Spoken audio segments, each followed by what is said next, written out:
What would you do if you came home to find dozens of strangers partying in your backyard, swimming in your pool, drinking your drinks, and trashing your property? Jake Thompson didn't have to wonder. He lived it.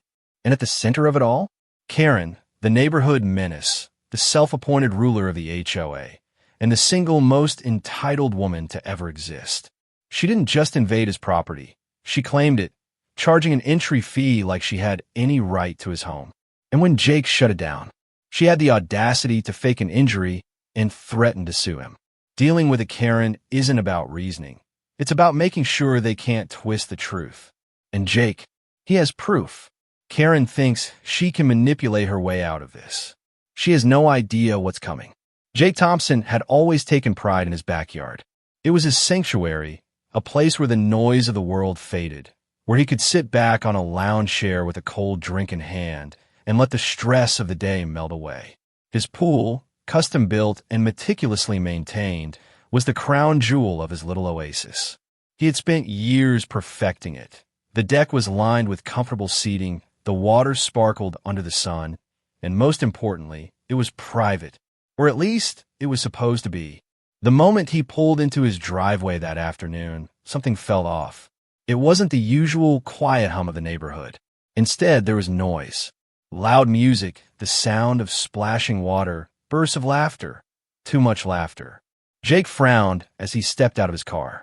His house was set back a bit from the street, and his backyard was fenced in. No one should be in there, let alone having a full-blown party. His stomach dropped. He picked up his pace, rounding the side of the house, and the moment he reached the backyard gate, his worst fears were confirmed. It was chaos. At least 30 people, some kids, but mostly adults, were packed into his backyard. His pristine pool, the one he had never allowed anyone else to use, was swarming with strangers. Floats and pool noodles cluttered the surface. People splashed water onto the deck. And worst of all, there was food and drinks everywhere. His outdoor bar had been raided, beer bottles and soda cans scattered across the lounge chairs. And someone had the audacity to dump a pile of wet towels onto his patio furniture. His breath left him in a sharp exhale, rage bubbling to the surface. What the hell is going on here? Heads turned. A few people exchanged uneasy glances. But one woman, standing near the edge of the pool in a wide-brimmed sun hat and oversized sunglasses, smiled. Karen, of course. Jake, you're home early, she called, like this was some kind of welcoming party rather than a blatant invasion of his property. Jake took a slow, measured breath. Karen, why are there people in my backyard? Karen let out a breathy laugh, waving a dismissive hand. Oh, don't be so dramatic. The neighborhood has been dying for a proper pool day, and your backyard was just sitting here. So I took the liberty of organizing a little get-together. Jake's eye twitched. A get-together? He gestured around, his voice rising. There are 30 people in my yard, drinking my drinks, trashing my furniture, and swimming in my pool.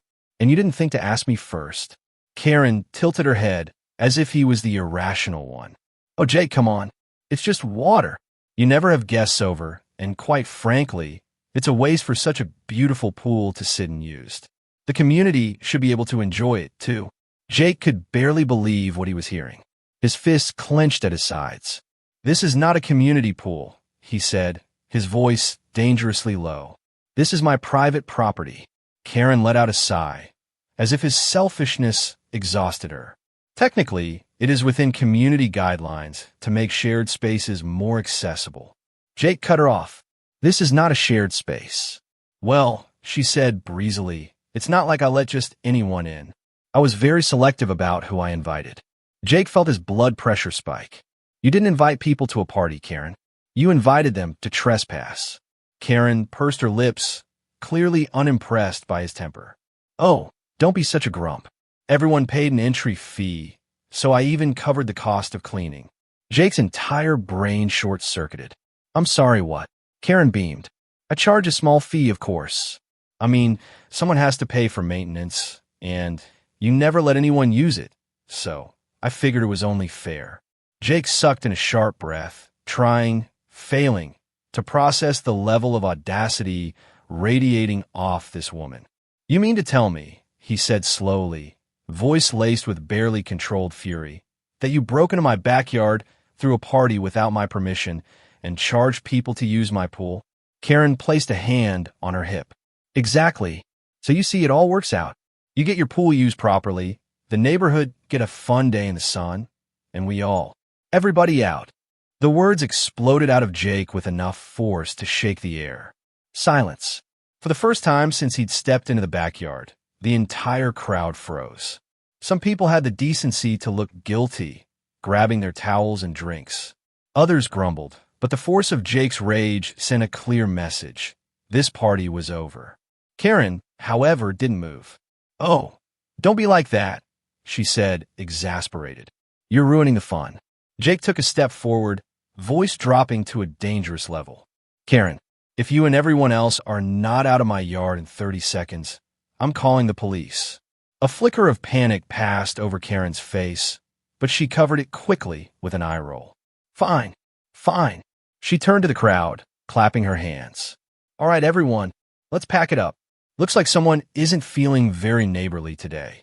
Jake didn't respond. He just stood there, arms crossed, watching as people hurriedly grabbed their things and shuffled toward the gate. The damage was already done. His pool was littered with plastic cups, the deck was a mess, and the lingering smell of sunscreen and spilled beer made his stomach churn. And just when he thought it was finally over, thud! A shriek split the air. Jake's head snapped toward the sound, and there, sprawled dramatically across his deck, was Karen. She groaned, clutching her ankle, face twisted in exaggerated pain. Oh, my leg." Jake narrowed his eyes.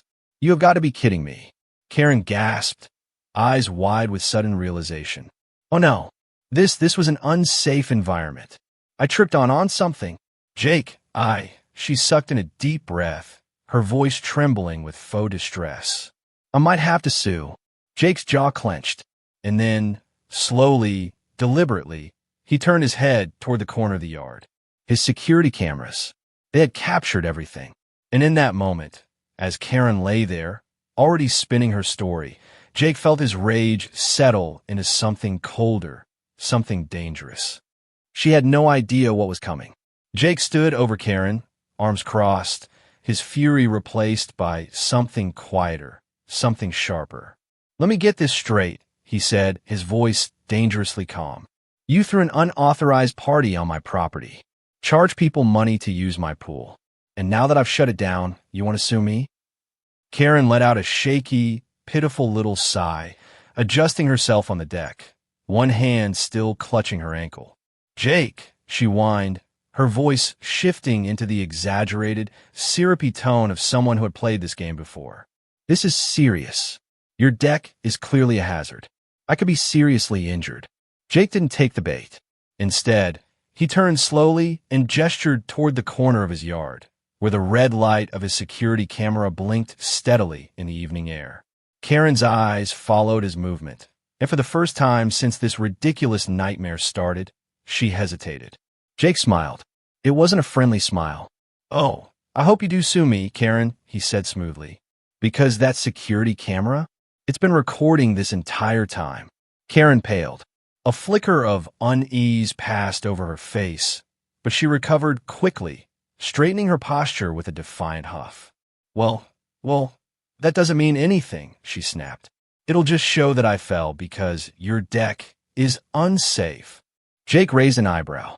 "Really? Because I'm pretty sure it'll show you and a bunch of people trespassing on my property." "Oh, and it'll probably have audio of you admitting to charging an entrance fee to a pool you don't own. That'll be fun to explain in court." Karen's mouth opened, then closed. For once, she was speechless. The few lingering partygoers, who had been watching the exchange with guilty curiosity, suddenly decided it was a fantastic time to leave. Towels were gathered, shoes slipped on, murmured goodbyes exchanged. Within seconds, the yard was empty, save for Jake and the woman still dramatically sprawled on his deck. Karen's expression twisted, and Jake could see her trying to work through the situation, desperately searching for an angle that would put her back in control. But there was no angle.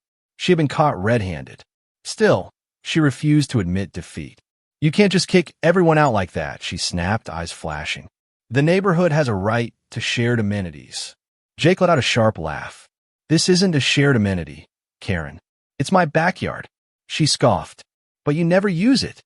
What's the point of having a pool if you're just going to keep it to yourself? Jake's patience, which had already been running on fumes, finally snapped. He took a step forward, his voice dropping to something firm, something final. Let me make something very clear, he said, his tone cutting through the thick summer air like a blade.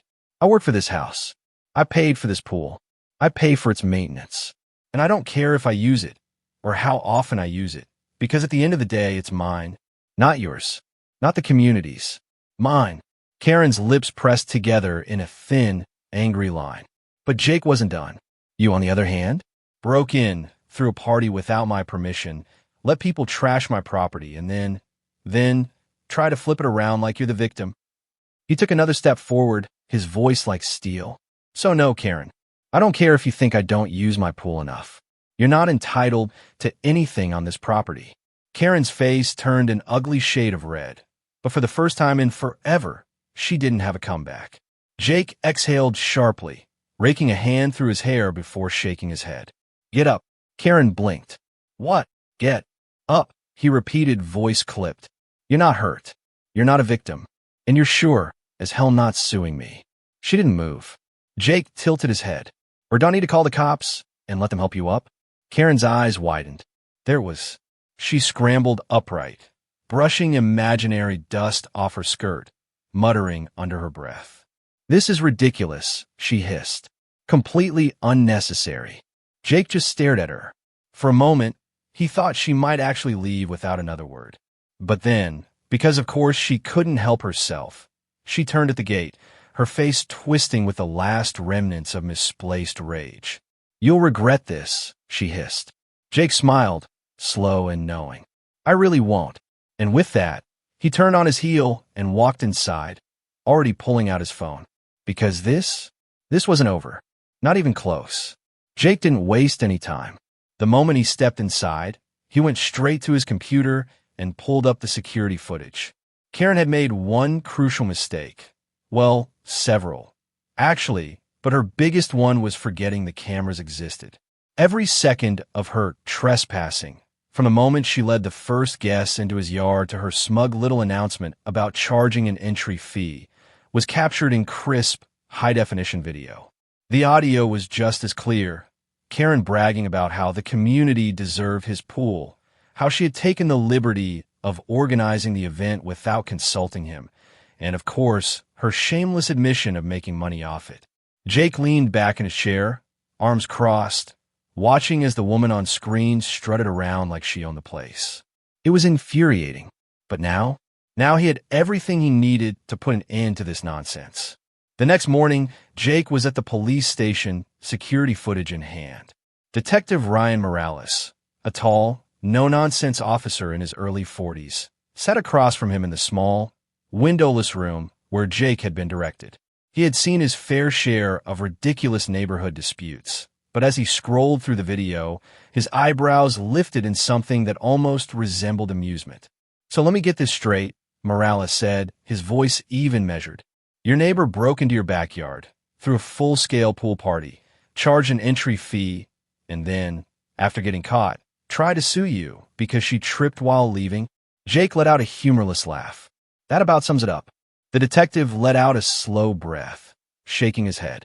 And people actually paid her? Apparently. Morales let out a dry chuckle, rubbing his temple.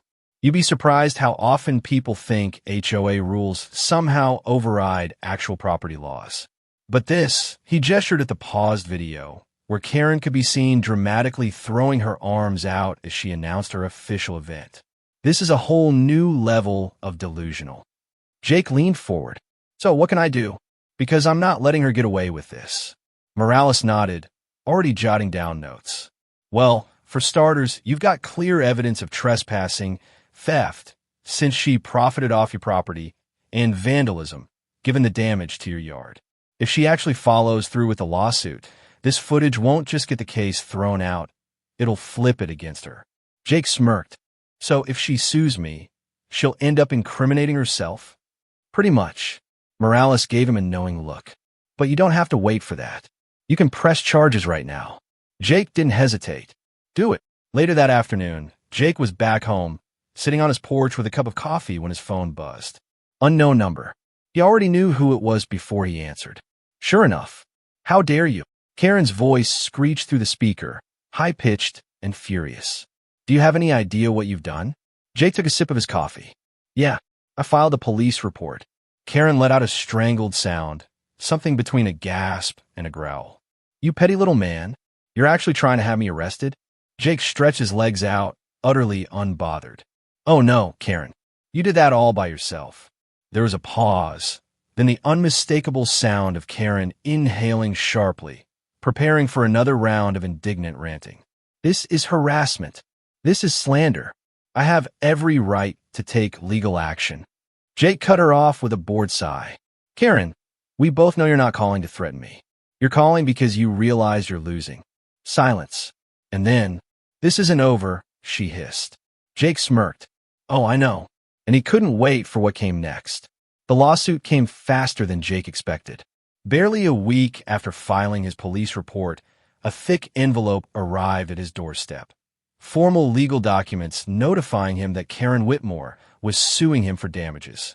Jake stood at his kitchen counter, flipping through the pages, half in disbelief, half in sheer amusement. Karen had actually done it. She had actually taken her delusion this far. Her claim? That his hazardous property conditions had led to her severe and traumatic fall, causing physical and emotional distress, which, of course, required compensation. Jake pinched the bridge of his nose and exhaled slowly. Unbelievable. But if Karen thought she had any chance of winning, she was in for a rude awakening. Jake had already prepared for this. Let me guess, Sarah Miller said, skimming through the documents as she leaned back in Jake's living room. Karen is claiming you endangered her by letting her trespass on your property? Jake let out a dry chuckle. Pretty much. Sarah, a sharp-witted attorney and one of Jake's closest friends, smirked as she turned the page. This is pathetic, she muttered. She's throwing every ridiculous legal term she can find into this, hoping something will stick. Jake crossed his arms. So what do we do? Sarah grinned, tapping the side of her folder. Oh, we bury her. She tossed a flash drive onto the coffee table. Jake didn't even have to ask. It was the security footage. Every second of Karen's unauthorized party, her smug little announcement about charging entrance fees, her blatant admission that she had no permission to be there, all of it neatly compiled and ready for court. Jake felt his lips curl into a slow smile. She has no idea what's coming. Sarah raised an eyebrow. Oh, she will. The day of the hearing, Karen walked into the courtroom smirking. She had convinced herself this was an easy win. Jake watched as she sauntered to her seat, dressed in a conservative blouse and a strategically placed ankle brace, despite the fact that she had been walking perfectly fine just days before. When the judge entered, the proceedings began. Karen wasted no time launching into her dramatics. Your Honor, she began, her voice dripping with carefully crafted sorrow, I have suffered deeply from this traumatic incident. I was merely leaving a harmless neighborhood gathering when I tragically fell due to the dangerous conditions of the defendant's property. Jake had to resist the urge to roll his eyes. Sarah, however, looked thrilled. She waited patiently as Karen continued, listing off exaggerated injuries and emotional distress before finally sitting back, smugly confident in her performance.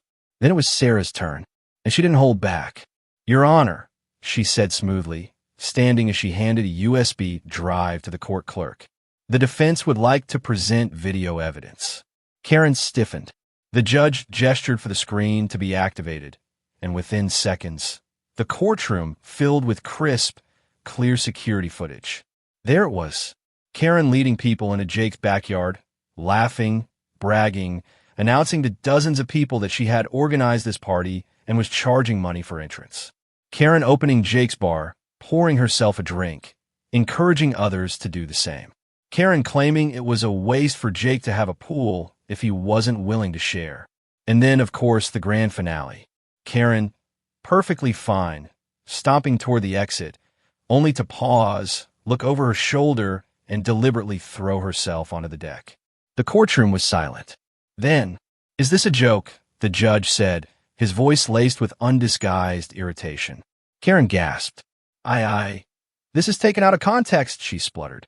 This doesn't prove." The judge cut her off, eyes narrowing. "Ms. Whitmore, I have seen enough." Jake leaned back, savoring every second of Karen's unraveling. The ruling was swift. Not only was Karen's case thrown out immediately, but the judge agreed that she had intentionally trespassed, committed fraud by attempting to extort money under false pretenses, and filed a frivolous lawsuit. The consequences?